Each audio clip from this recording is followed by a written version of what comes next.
Assalamualaikum warahmatullahi wabarakatuh. Innal hamdalillah nasta'inuhu wa nastaghfiruh wa nu'minu bihi wa natawakkalu alayhi wa na'udzu bihi min shururi anfusina min sayyiati a'malina. من يهديه الله فلا مضل له ومن يضلل فلا هادي له أشهد أن لا إله إلا الله وحده لا شريك له وأشهد أن سيدنا ومولانا حبيبنا محمدا عبده ورسوله اللهم صل وسلم وبارك عليه وعلى آله وأصحابه والتابعين لهم إلى يوم القيامة أما بعد فقد قال تعالى في كتابه الكريم إن الذين قالوا ربنا الله ثم استقاموا تتنزل عليهم الملائكة ألا تخافوا ولا تحزنوا وأبشروا بالجنة التي كنتم توعدون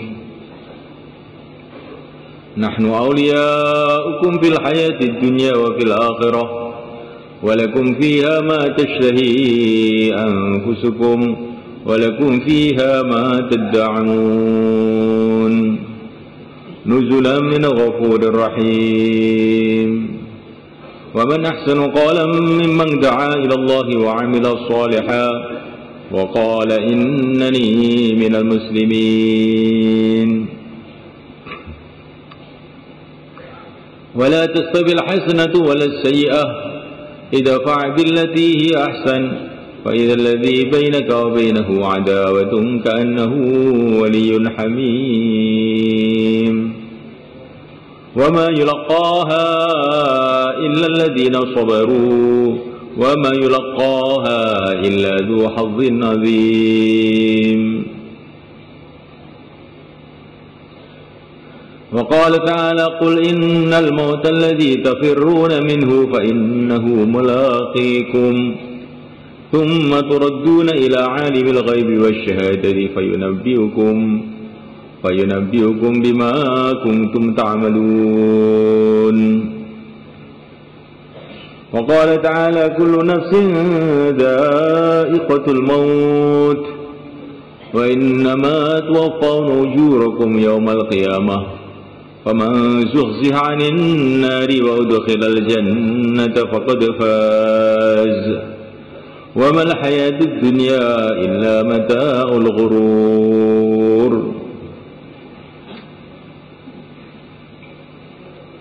Hadirin dimuliakan,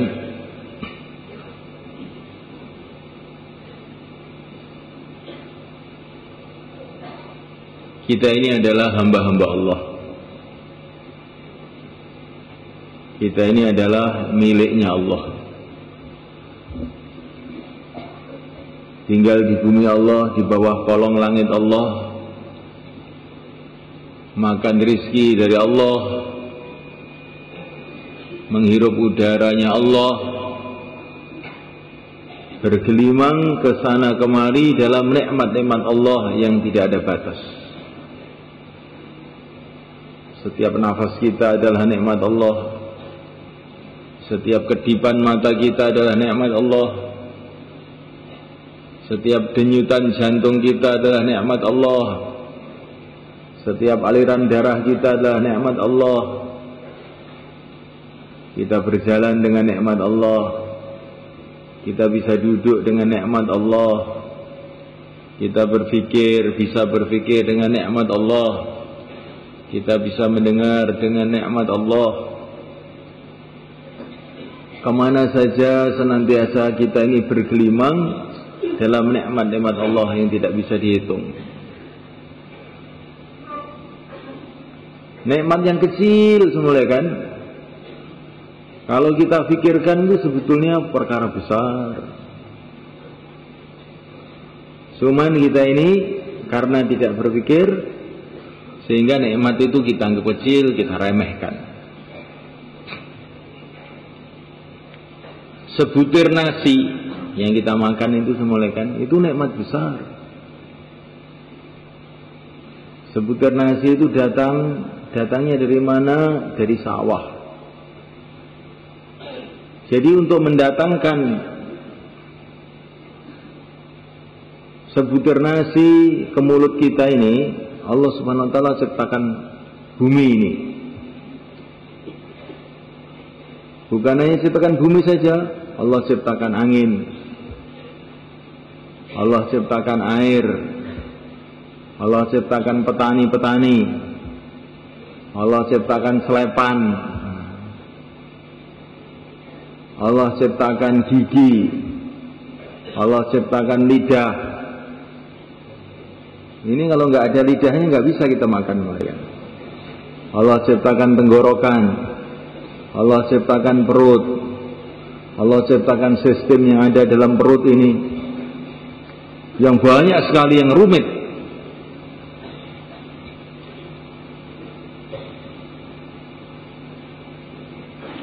Allah untuk ciptakan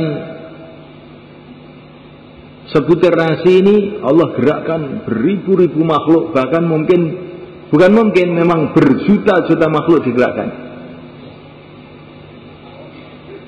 Kalau tidak ada matahari, maka padi itu nggak mau tumbuh dengan baik. Maka ini sebutir nasi ini ada kaitan dengan matahari. Dan matahari itu nggak bisa berjalan dengan baik kalau tidak dikaitkan dengan planet-planet yang lain. Jumlahnya sudah nggak ada yang bisa ngitung. Jadi untuk datangnya nasi ke mulut kita ini memulaikan Allah ciptakan matahari, Allah ciptakan bumi, Allah ciptakan angin, Allah ciptakan ini yang tampak, belum yang tidak tampak. Allah ciptakan malaikat-malaikat sehingga sebutir nasi tadi bisa sampai ke mulut kita. Tidak ada makanan yang sampai ke mulut kita kecuali itu secara gaib dihantar, dikirim oleh malaikat-malaikat.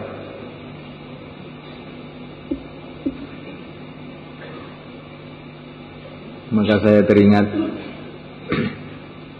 satu kiai ini. Beliau ini sakit. Setiap makan muntah, setiap makan muntah, minum muntah. Langsung beliau tidak mau makan, nggak mau minum. Ini malaikat sudah tidak dikirim oleh Allah untuk memasukkan nasi ke perut saya. Ini mesti mati saya sebentar lagi. Terus mati dia.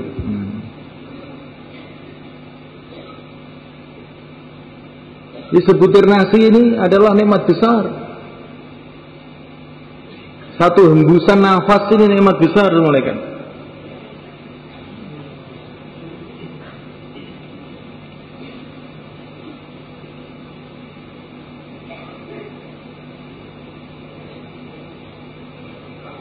Kalau Allah Subhanahu wa taala tidak tolong kita, kita tidak akan bisa bernafas. Banyak teman-teman kita yang nafasnya sudah berakhir, telah menghembuskan nafasnya yang terakhir. Masya Allah. Walaupun didatangkan 1000 dokter, 1000 dukun, seluruh presiden seluruh dunia dikumpulkan untuk nambah satu hembusan nafas, maka tidak bisa sebenarnya.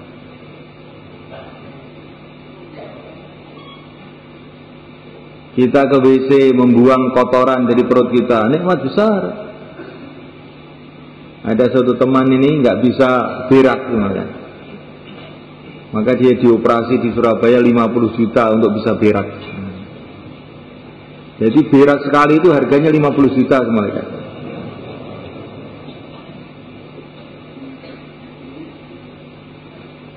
Memuliakan Allah Ta'ala, kita bisa melihat nikmat Allah. Kita bisa duduk dengan tegap. Kita dikasih leher ini yang ada engselnya, ya.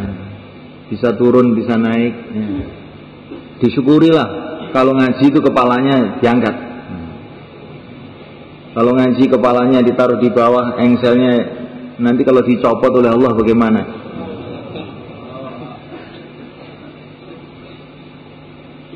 Otaknya digunakan untuk mikir yang diridhai oleh Allah.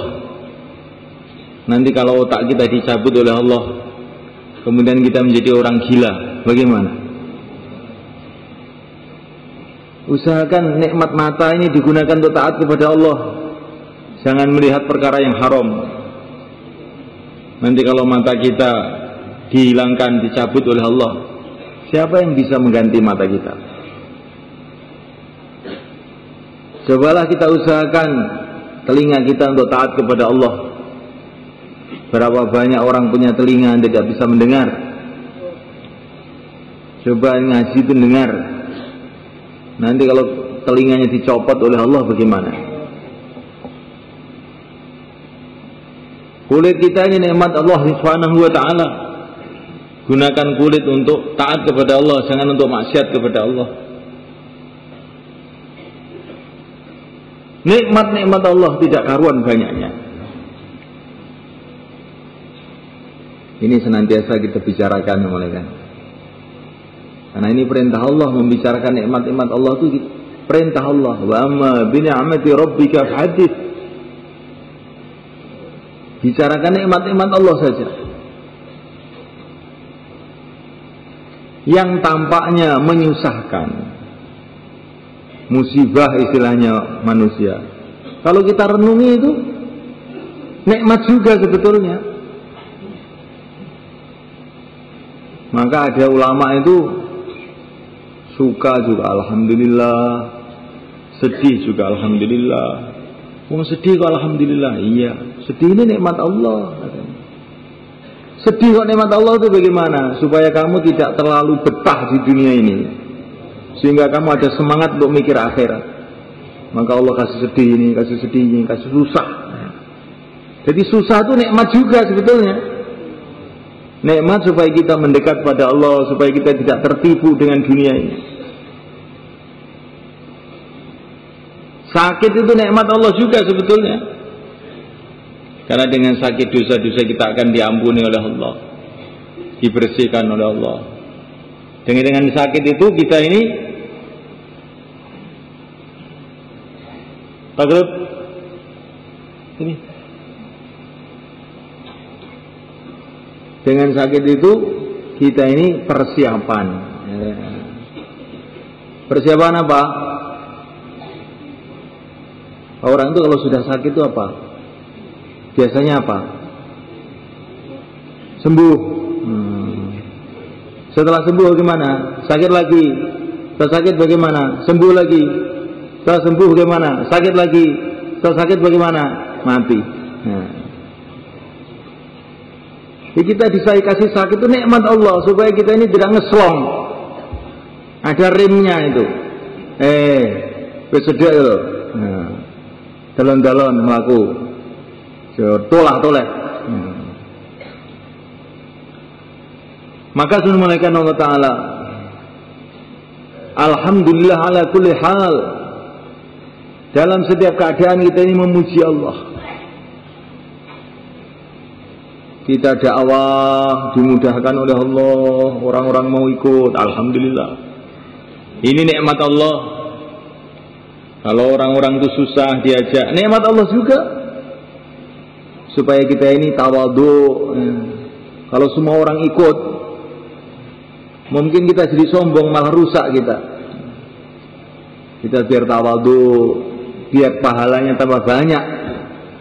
Kayak Nabi Nuh alaihi salatu wassalam, dakwah siang dan malam, orangnya sedikit yang mau ikut, tapi justru menambahkan derajatnya Nabi Nuh di sisi Allah. Salamun ala Nuhin fil alamin. Nabi Nuh dapat salam dari Allah Subhanahu wa taala. Siang malam dakwah dengan susah payah. Pokoknya orang itu sebetulnya kalau mau mikir itu pokoknya muji Allah terus. Alhamdulillah, alhamdulillah ta'ala.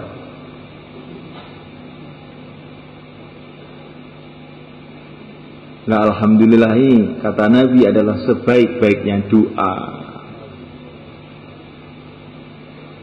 Karena alhamdulillah itu kata para ulama maknanya segala puji bagi Allah itu maknanya bagaimana? Maknanya ya Allah jadikan segalanya itu kebaikan buat saya. Itu maknanya segala puji bagi Allah. Segala puji bagi Allah.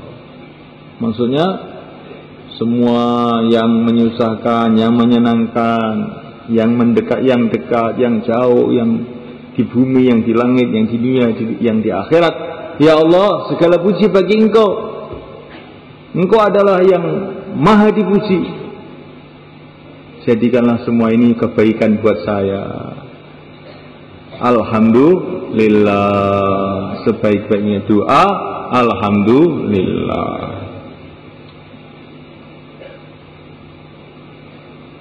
Ini setan menipu kita. Sumpah aja. Maka Nabi berdoa agar dihilangkan sumpeknya itu. Allahumma inni a'udzubika minal hammi wal hazan. Ya Allah, jauhkanlah hatiku dari ham wal hazan. Ham itu sumpek sebab perkara yang akan terjadi. Ham itu sumpek karena nanti bagaimana ya, nanti bagaimana, itu ham namanya. Hazan itu mikirkan yang dulu, oh saya kok begini. Seumpama dulu saya begini, sebetulnya jadinya begini, tapi yang saya begini jadinya akhirnya begini. Nah, akhirnya sumpek sendiri. Ngelamun perkara sing dhisik karo ngelamun perkara sing arep teko, jadi sumpek karuan. Kalau sudah sumpek tidak bisa memuji Allah. Akhirnya cerita yang nyusah-nyusahkan. Piye kang nggonmu kang? Ngene kula angel. Jan atos-atos Abu Jahal kabeh. Oh, ini berarti koncone Abu Jahal ya. Jadi saya mulaikan Allah SWT. Panjang dunia ini yang telah diatur oleh Allah SWT. Dengan pandangan senantiasa memuji Allah. Ini sifatnya yang mulia baginda Muhammad SAW, senantiasa memuji Allah dalam setiap keadaan. Waktu gembira yang memuji Allah, waktu sedih yang memuji Allah. Ketika beliau sangat sedih dalam pertempuran Uhud, di mana paman beliau telah terbunuh waktu itu, Sayyidina Hamzah radhiyallahu ta'ala anhu. Maka beliau mengatakan kepada para sahabat, buatlah sof-sof di belakang saya akan memuji-muji Tuhanku. Jadi Rasulullah waktu sedih memuji-muji Allah, waktu gembira memuji-muji Allah. Keadaan apapun andalannya itu memuji Allah. Sampai di padang mahsyar, ketika terjadi huru-hara tidak karu-karuan, Allah telah marah dengan kemarahan yang belum pernah terjadi sebelumnya dan tidak akan terjadi setelahnya, sehingga para nabi pada takut, para malaikat pada takut, seluruh makhluk pada ketakutan. Maka yang mulia baginda Muhammad alaihissalam sujud di bawah arsy memuji-muji Allah dengan pujian yang belum pernah diucapkan orang sebelumnya dan tidak pernah akan bisa diucapkan orang yang setelahnya. Pujian yang begitu indah sekali. Maka Allah berfirman kepada baginda Nabi, "Hai Muhammad, angkatlah kepalamu. Mintalah, akan aku beri permintaanmu. Berikanlah syafaat, akan aku terima syafaatmu." Maka orang iman itu sudah memuji-muji Allah. Jangan sampai sedih karena memikirkan yang akan datang yang telah lalu. Itu tipuan setan agar kita tidak memuji-muji Allah. Memuji-muji Allah.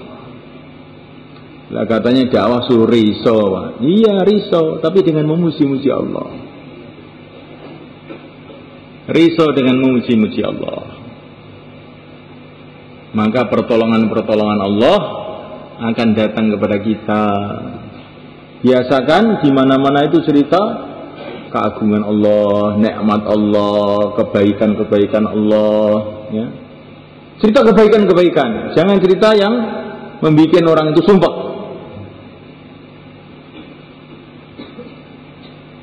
Ada satu ulama itu meninggal dunia kemarin. Diceritakan dalam kitab Ihya. Kemudian salah satu santrinya mimpi, "Kak Kiai, bagaimana nasib kamu di akhirat?" "Alhamdulillah, dosa-dosa saya sudah diampuni oleh Allah, dan saya sekarang dimasukkan dalam surga Allah." Ada cerita lagi Pak Kiai? Ada. Saya sampai di akhirat ditanya oleh Allah, "Hei kamu, kiai buruk ya kamu?" "Iya, kamu ngajak orang menjauhi dunia, kamu sendiri senang dunia." "Benar." "Benar ya Allah." "Kamu mengajak orang menjauhi maksiat, kamu sendiri maksiat." "Benar ya Allah." "Tetapi ya Allah," katanya kiai itu banyak alasannya, "saya itu setiap duduk mesti saya cerita keagungan Engkau, kemuliaan Engkau, nikmat-nikmat Engkau, agar orang-orang cinta kepada Engkau. Itulah pekerjaan saya hari-hari, walaupun amalan saya itu buruk." "Benar," kata Allah, "karena kamu senantiasa cerita keagungan saya, kemuliaan saya. Dah, saya ampuni, masuk surga sana." Jadi orang itu cerita itu yang baik-baik gitu loh. Jangan cerita yang buruk-buruk, cerita yang baik-baik. Cerita yang buruk itu, yang cerita sumpah, yang dengarkan pun sebel. Akhirnya kecintaannya kepada Allah berkurang. Ini bahaya besar. Tapi dengan senantiasa cerita keagungan Allah, cerita nikmat Allah, cerita barakah Allah, cerita pertolongan Allah, maka senantiasa memuji-muji Allah, kecintaan seorang hamba kepada Allah meningkat, derajat iman akan meningkat juga. Maka Rasulullah SAW dikasih nama Muhammad dan juga dikasih nama Ahmad. Dalam Quran itu nama Rasulullah itu Ahmad dan juga Muhammad. Muhammad itu maknanya orang yang banyak dipuji karena banyak baiknya. Ilmunya pantas dipuji, akhlaknya pantas dipuji, wajahnya pun sangat ganteng pantas dipuji, badannya pun sangat kokoh sehingga pantas dipuji. Pokoknya baik semua, mulai pucuk kuku sampai pucuk rambut itu nggak ada yang jelek. Rasulullah bagus semua, maka namanya Muhammad. Tapi juga beliau punya nama Ahmad. Ahmad itu maknanya orang yang paling banyak memuji Allah. Ahmadun Nas. Beliau ini senangannya itu memuji-muji Allah saja, maka namanya Ahmad. Ya, kita mau belajar begitu, insyaallah kan. Memuji Allah adalah sebaik-baiknya doa. Ini penting kan. Orang kok sudah senangannya memuji-muji Allah, suka baik sangka kepada Allah, di mana-mana cerita kehebatan Allah, kekuasaan Allah. Orang begini nih orang yang bernasib baik dan akan terus bernasib baik.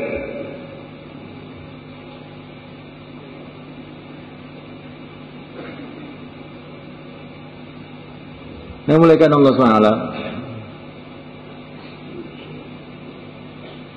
Kalau orang itu sudah senantiasa bicara keagungan Allah, mendengarkan cerita-cerita mengenai kehebatan Allah, kekuasaan Allah, nikmat-nikmat Allah, akhirnya tertanam dalam hati, tertanam di dalam hati bahwa dia ini hamba Allah, betul-betul merasa hamba Allah. Nah, kalau orang itu kalau sudah merasa sebagai hamba Allah tertanam dalam hati, pikirannya siang malam hanya satu saja, bagaimana taat kepada Allah.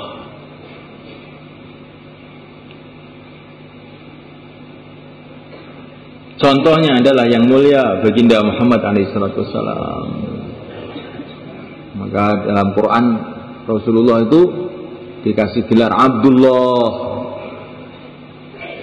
Wa annahu lamma qama Abdullah, hamba Allah. Semua manusia ya hamba Allah, semua jin hamba Allah, semua makhluk hamba Allah. Tapi ada hamba yang terasa dalam hati itu, saya itu hamba. Ada yang hamba tapi tidak merasa hamba. Perasaannya raja, perasaannya punya ini punya saya. Maka ini hamba yang kurang ajar. Hamba tapi tidak merasa hamba. Hamba tapi merasa jadi tuan. Lama-lama merasa jadi Tuhan. Kayak Fir'aun, ana rabbukumul a'la. Saya ini Tuhan kamu yang terbesar, kata Fir'aun. Tuhan kok tiap hari makan, tiap hari kencing. Tuhan apa itu? Fir'aun itu sombongnya itu luar biasa. Sampai iblis itu heran dengan Fir'aun. Padahal itu gurunya iblis itu. Iblis itu datang kepada Fir'aun. Fir'aun, kamu tahu siapa saya? Tahu, kamu kan guru saya, iblis. Tapi kamu ini heran nih. Saya ini pengalaman saya itu banyak. Langit tahu, bumi tahu, dunia tahu, akhirat tahu.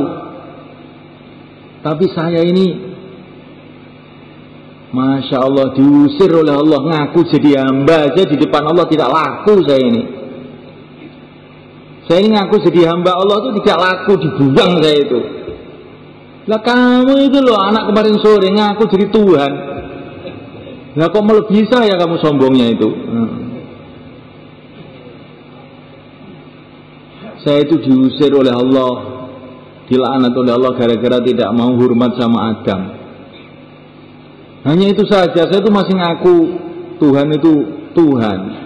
Itu saja saya diusir. Lah kamu ini loh, kok bisa ngaku Tuhan? Kamu tuh punya apa? Itu pasukan kamu itu, kata iblis, tak sebel sekali, mencelat semua itu.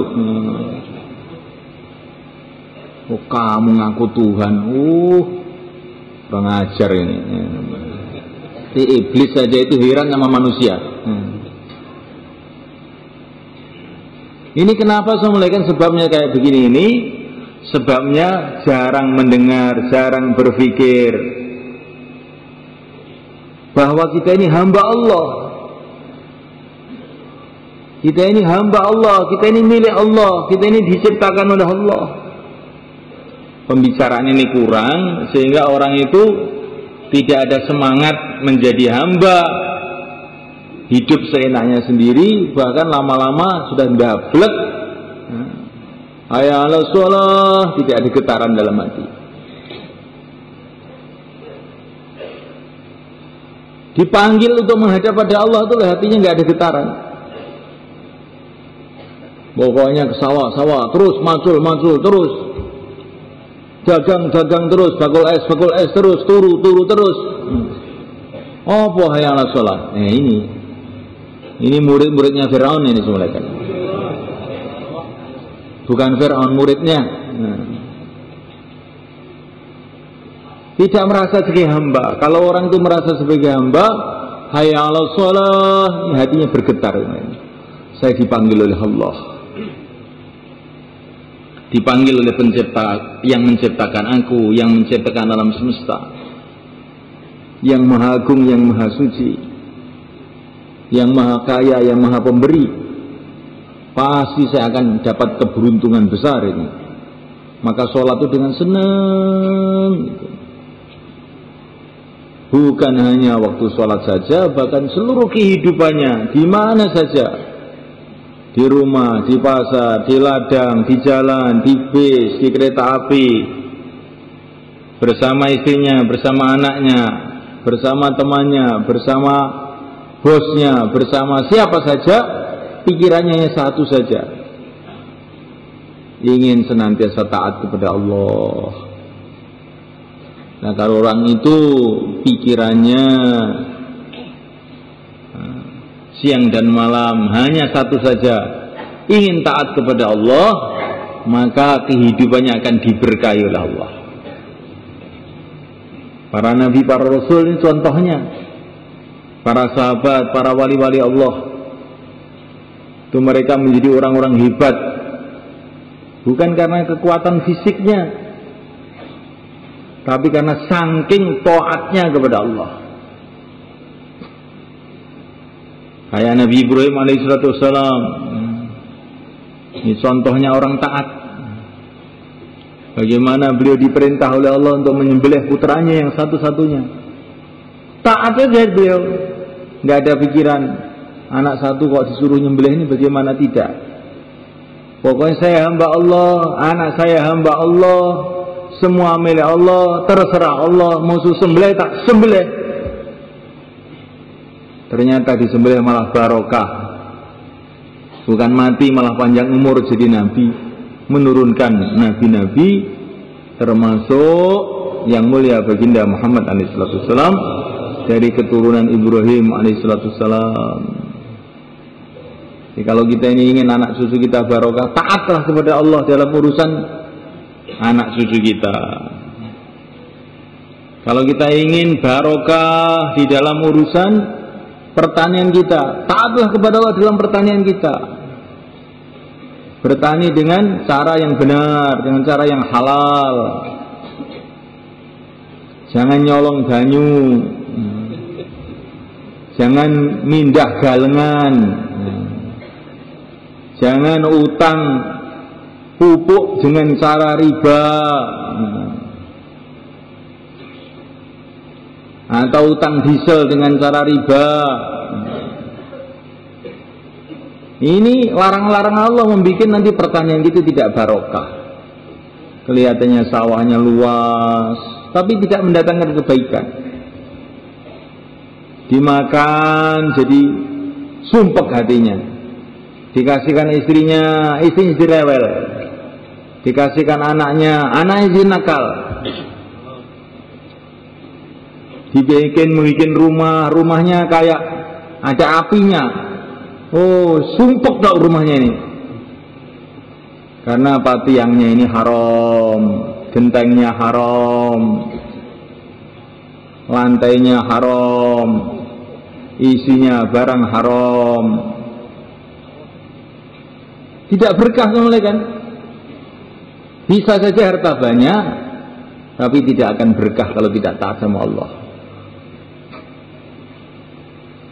Perdagangan yang dipikir taat kepada Allah dalam perdagangan, nanti perdagangannya akan diberkahi oleh Allah. Sampai ada satu ulama ini, beliau ini mau menjual barang, pedagang beliau ini.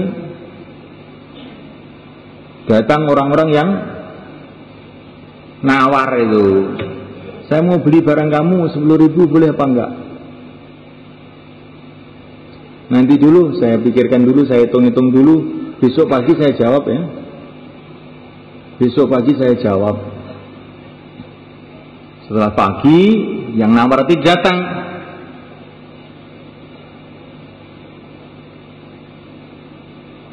Tapi bareng-bareng orang yang nawar tadi, ada pedagang lain datang juga.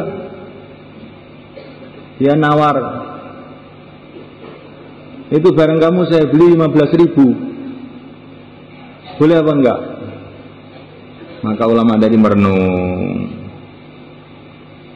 Pagi tadi itu saya sudah ada niat, barang saya ini akan saya kasihkan fulan ini dengan harga 10.000. Hati saya sudah mantap, tadi 10.000 akan saya kasihkan. Ini datang pedagang lagi nawar 15.000. Gimana ya? Tidak.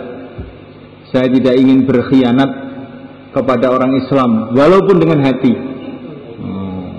Sebetulnya cara hukum nggak apa-apa, masih dalam hati, belum ngomong kok, ya, belum jadi, jual belinya belum jadi. Tapi ulama zaman dulu tuh, saya dengan orang Muslim nggak mau berkhianat, walaupun dengan hati. Saya tadi sudah niat, saya kasihkan 10.000, sudah 10.000. Ada orang nawar 15.000, enggak.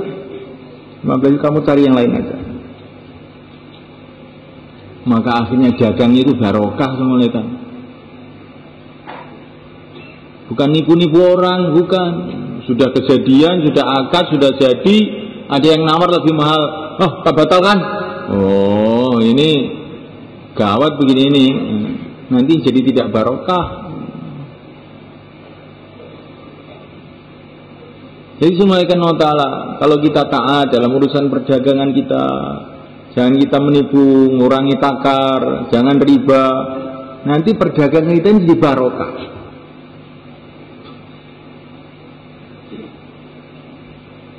Seperti Sayyidina Talha ibn Ubaid, Sayyidina Abdurrahman ibn Auf, dagang, membeli unta dari Syam, ribuan unta dibawa ke Madinah. Dari Syam beliau beli 1000, umpamanya di Madinah dia jual 1000 juga. Maka orang-orang itu heran. Kamu dagang, kamu di sana kamu beli 1000, di sini kamu beli 1000. Kamu jual 1000, beli 1000 jual 1000 kan nggak ada untungnya kamu. Ada, katanya dia. Untungnya pertama kali saya ini dagang tuh niat saya tuh bantu orang-orang Islam di Madinah ini. Saya itu dagang tuh bukan niat saya tuh ngentol, golek ben nyusah nih wong, tidak. Saya itu dagang tuh membantu orang-orang Islam. Ini keuntungan yang terbesar ini, sehingga saya ini senantiasa dibantu oleh Allah. Abdurrahman ibn Auf itu, kayanya itu tidak karu-karuan. Itu di gudangnya itu penuh dengan emas. Kalau mau bagi emas dipeceli pakai pecok itu. Saking banyaknya itu. Tapi dagang di sana beli 1000, di sini dijual 1000 juga. Ini dagang apa ini kayak begini ini? Pertama kali katanya keuntungannya saya membantu orang Islam, keuntungannya dibantu oleh Allah. Ini pertama yang paling penting ini. Kedua kali kamu tahu, setiap unta itu kan ada talinya toh. Ya enggak? Benar. Nah saya itu labanya ya talinya itu saja. Talinya itu saya jual itu sudah banyak, beribu-ribu unta yang saya beli. Rahimallah Abdurrahman ibn Auf. Kalau kita dagang begitu, kalau dagang model serobot sana serobot sini, mumpung belum ketahuan harga mahal ini, cepat-cepat ambil, mumpung. Nah ini namanya ini dalam hati ini ada khianat pada orang Islam. Akhirnya dagangnya tidak barokah.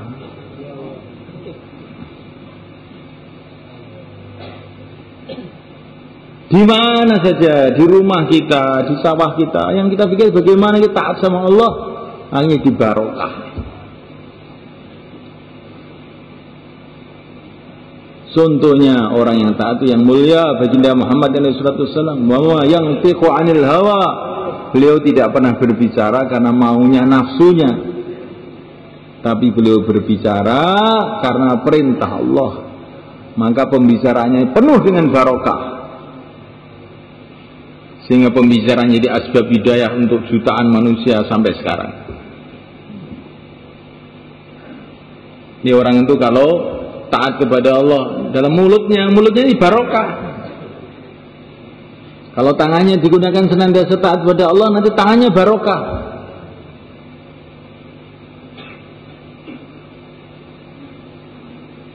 Maka kita ini pikir kita siang dan malam bagaimana kita senantiasa taat kepada Allah. Insyaallah mulaikan.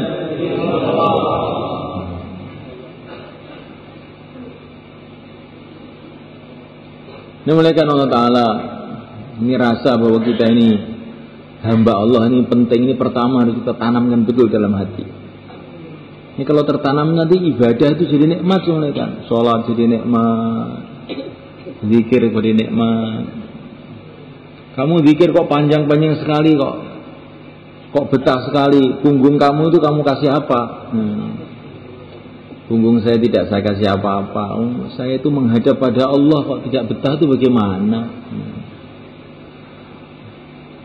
Saking senengnya itu, akhirnya budungnya itu punggungnya jadi kuat. Tapi kalau orang tidak merasa sebagai hamba Allah, wiridan 5 menit sudah mulat. Punggungnya ada demitnya, ada setannya. Tapi nanti kalau untuk ngobrol 3 jam tidak ada capeknya. Ke warung beli kopi 1 cingkir saja ngobrolnya 3 jam. Tapi kalau di masjid kok bisa tidak tahan? Ini apa? Enggak punggung demit ini namanya. Ini kalau tidak ada rasa sebagai hamba itu jadi kayak begitu itu semuanya. Duduk di pinggir jalan itu bisa betah, duduk di masjid tidak betah, di Baitullah kok tidak betah. Ini sudah orang tidak benar ini. Maka rasa sebagai hamba Allah kita tanamkan betul dalam hati, sehingga semangat ibadah kita jadi meningkat, semangat zikir kita jadi meningkat, sholat kita jadi tambah khusyuk, menikmati ibadah. Ini kalau orang ada rasa sebagai hamba, akhirnya kehidupan kita jadi barokah. Kemudian yang kedua kali semulakan harus kita tanamkan dalam hati kita bahwa kita yang dapat kemuliaan dari Allah Subhanahu wa taala, dijadikan umatnya yang mulia baginda Muhammad SAW. Ini rasa ini penting kita tanamkan dalam hati. Saya ini umatnya Rasulullah alaihi salatu wassalam, pengikutnya Rasulullah, pasukannya Rasulullah.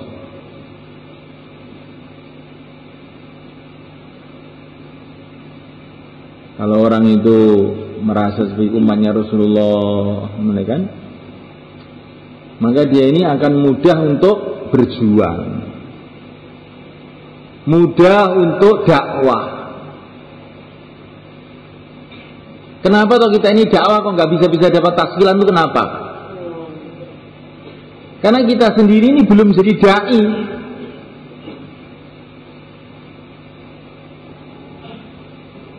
Loh, saya ini dai loh, udah 4 bulan lah. 4 bulan itu orang dirasane, utuh-utuhnya lagi. Nah.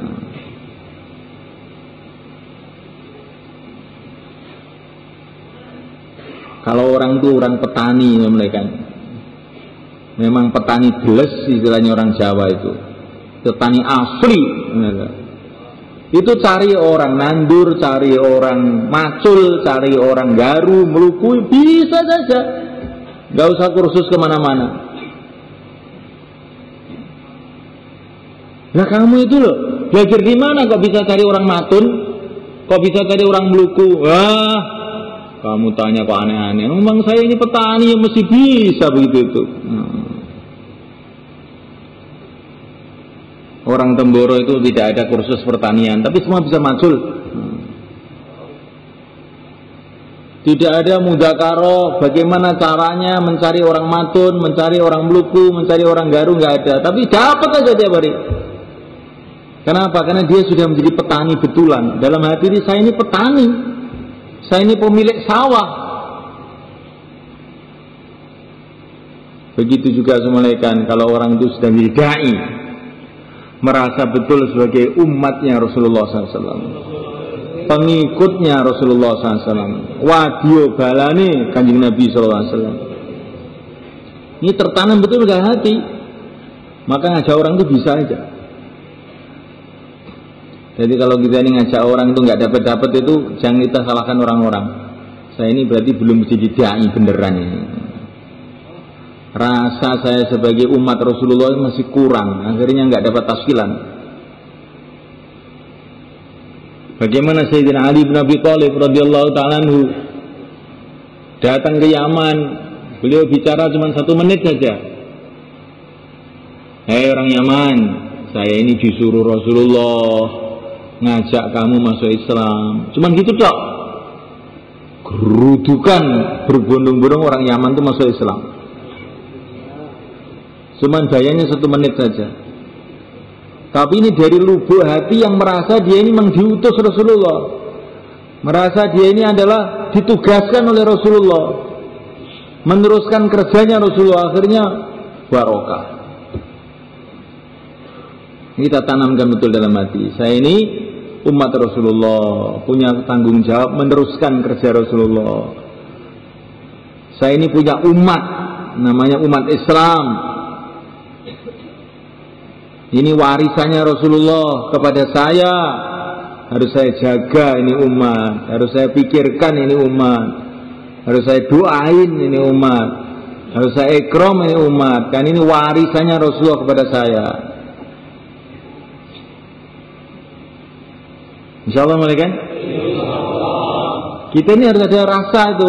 Ini orang Islam semua yang ada di Temboro, ada di Temenggungan, ada di Ngawi, ada di Surabaya, ada di Sulawesi, di mana ini warisannya Rasulullah untuk saya ini. Peninggalan Rasulullah untuk saya yang harus saya rawat dengan sebaik-baiknya. Ini kalau rasa ini tertanam dalam hati, semuanya kan, kita mudah untuk dakwah, mudah untuk ngajak orang. Bahkan kita tidak bisa berhenti. Sampai sakaratul maut juga kita akan senantiasa terus mengajak orang. Saya lihat itu sudah sakit semuanya kan. Beliau ini masih ngajak orang. Maka murid-muridnya dibilang, "Syekh, sudah keadaan kayak begini, coba istirahat." Jangan. Saya ini kalau sakit ini tambah kuat dakwah saya itu, karena ini sudah dekat waktunya, sudah mau habis ini tugas saya harus tambah kuat ini.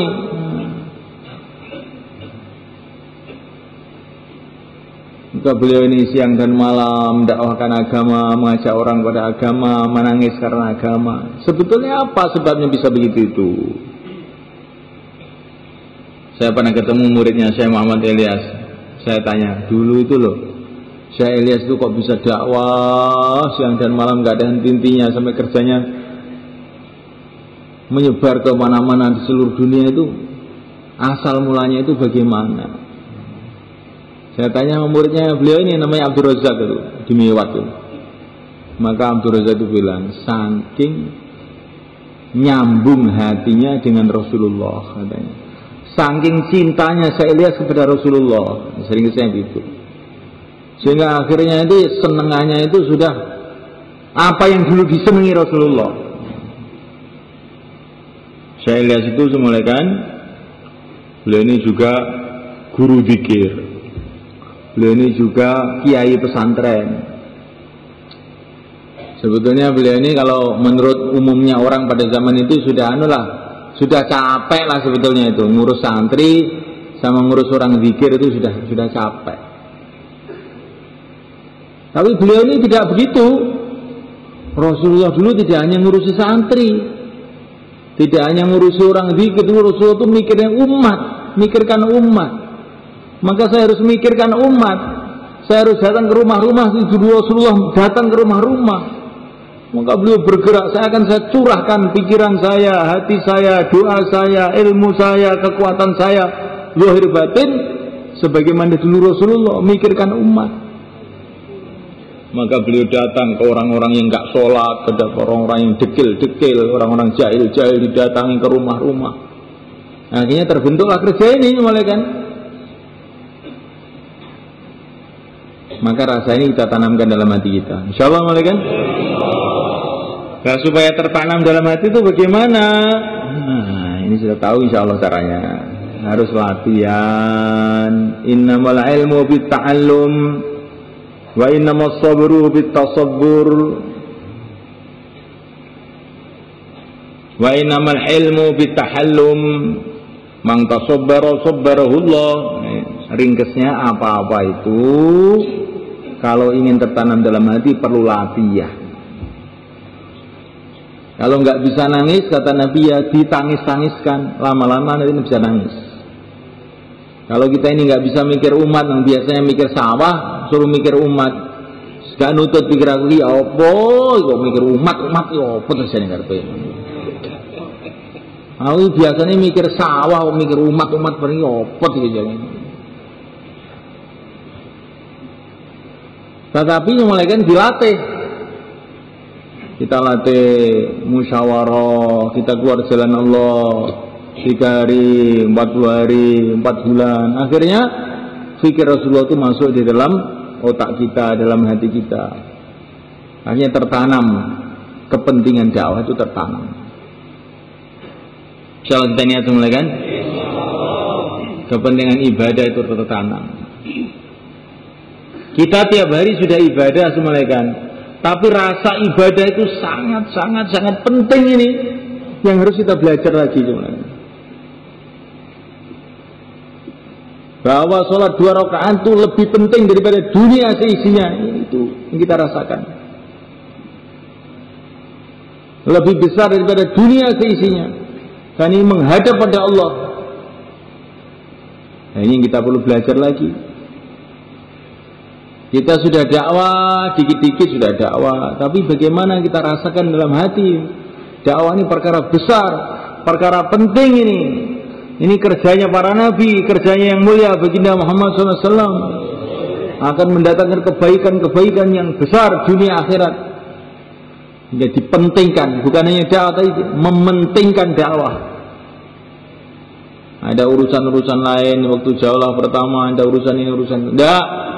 Ini kerja Rasul harus saya utamakan nomor 1. Urusan ini waktu keluar 3 hari, ini kerja Rasulullah, bukan main-main, ini kerja besar, ini lebih besar dari kerjanya raja-raja, lebih besar dari kerjanya presiden-presiden. Maka saya harus keluar 3 hari. Nah, ini waktunya keluar 40 hari. Bukan kita disuruh meninggalkan dunia, tidak. Sebentar lagi kita meninggal dunia, nggak usah disuruh. Tapi kita ini suruh ngatur dunia kita ini, kita atur. Jangan kita ini diatur oleh dunia.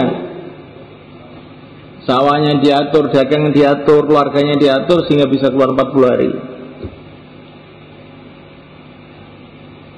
Kalau kita ini tidak merenungi betul-betul bahwa kita ini punya tugas dari Rasulullah SAW untuk memikirkan umat, memikirkan agama, kelihatannya kita ini memelihara kambing, hakikatnya kita ini dipelihara kambing. Kelihatannya angon wedhus, tapi jane dingon wedhus. Nggih mboten krasa wae. Kelihatannya kita ini punya dunia, hakikatnya diperbudak oleh dunia. Oleh dunia kita disuruh matul tiap hari, suruh mikir tiap hari, sampai lupa akhirat kita, bahkan lupa kepada Allah. Oleh kambing kita diatur, pokoknya kamu harus carikan rumput saya tiap hari. Masalah sholat, masalah itu nggak begitu penting, yang penting cari rumput untuk saya. Jadi sebetulnya kamu itu bukan pemilik kambing, kambing itu memiliki kamu.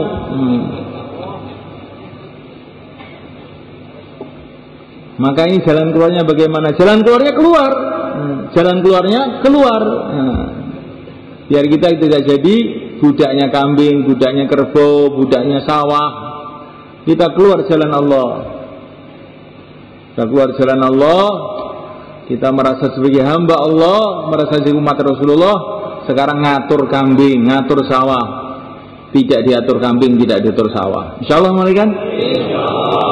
Maka untuk itu langkah pertama adalah 4 bulan semulaikan. Yang niat untuk 4 bulan, yang tadinya niatnya 40 hari, sekarang 4 bulan. Silahkan berdiri ke selatan. Monggo. Allah.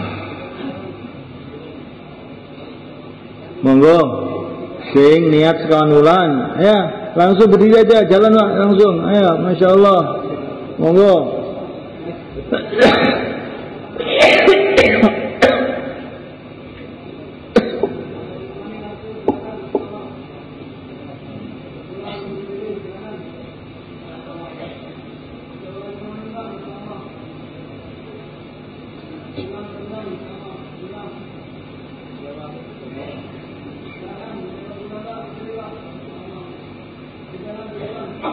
Monggo sing badhe medal sekawan wulan, kula aturi jumeneng.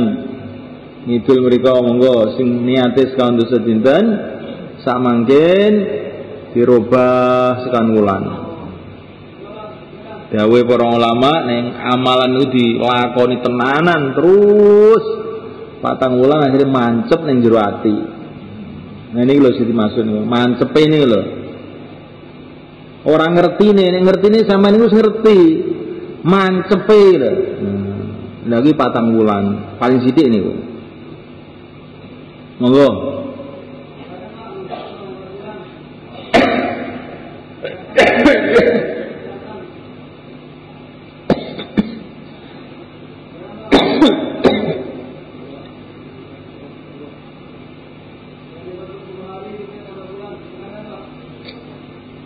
La ilaha illallah, la ilaha illallah. Juga yang 40 hari monggo sing niat sekando sedinten monggo semeneng ngidul saya Pak monggo sekando sedinten iki sedaya mawon nak mboten ana apa. Bismillah.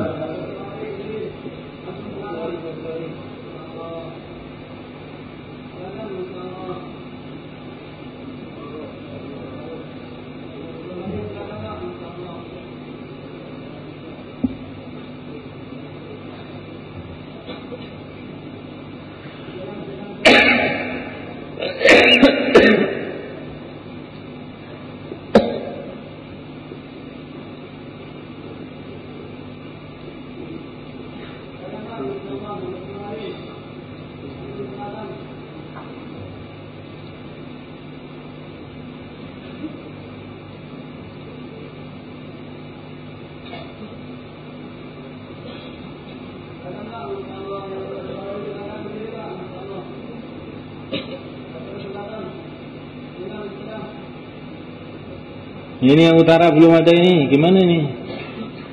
Yang barat, masya Allah, yang timur, monggo. Yang 40 hari, monggo. Bismillah. Nanti umur kita yang kita gunakan untuk 40 hari, untuk 4 bulan untuk agama ini ya.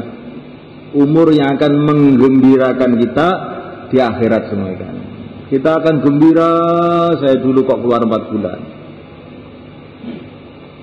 Tapi umur-umur kita yang bukan untuk agama itu umur yang akan menjadikan kita menyesal. Oh, habis umur saya 60 tahun aja untuk dunia saja. Akhirnya dunia saya tinggalkan, akhirat tidak saya bangun. Terus mau tempat di mana saya ini? Monggo. Sekarang dosa dinten monggo semeneng. Pinten dinten mawon, berapa hari saja, silakan. Berapa hari saja.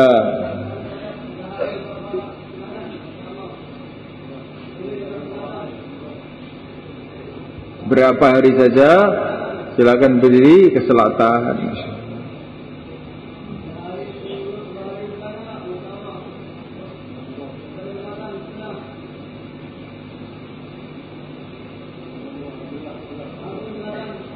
Nah, monggo. Nah, diselukkan sana ini kok. Kang, ayo, Kang. Terus. Monggo, nggih, cocok dong, masyaallah. Ini nurun Sayyidina Ali nih, sak kalimah wis ngetik ning wong nih. Masyaallah. Ini lho. Sampeyan iki melok mungel Pak semeneng mawon sampeyan niku. Mungkin embun karo Allah didadekne manja ae. Ayo. Mantap betul satu. Ayo. Mangkat. Sebentar betul mangkat.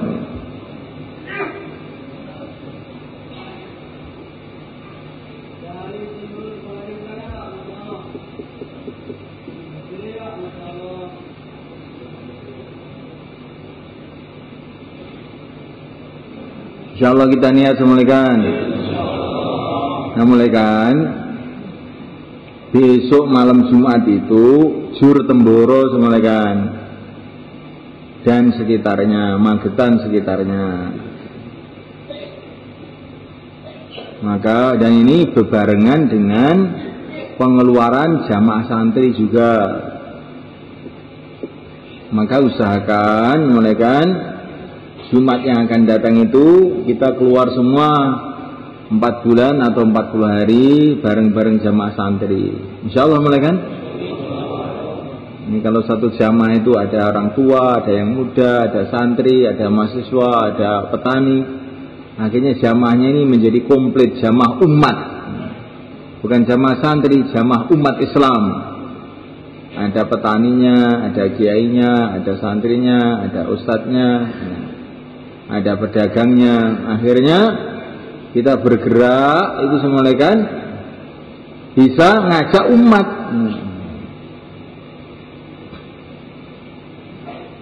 Kalau kita datang pedagang, saya ini juga pedagang juga Pak, tetapi kita siapkan waktu untuk memikirkan agama kita, memikirkan kubur kita, memikirkan akhirat kita.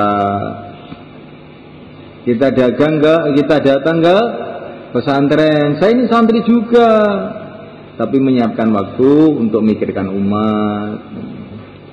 Kita datang ke petani, saya ini petani juga, tetapi masa orang itu ingin mati di sawah toh Pak ya. Mikir agama, mikir akhirat ya. Jadi jamaahnya nanti biar komplit, insya Allah mulai kan.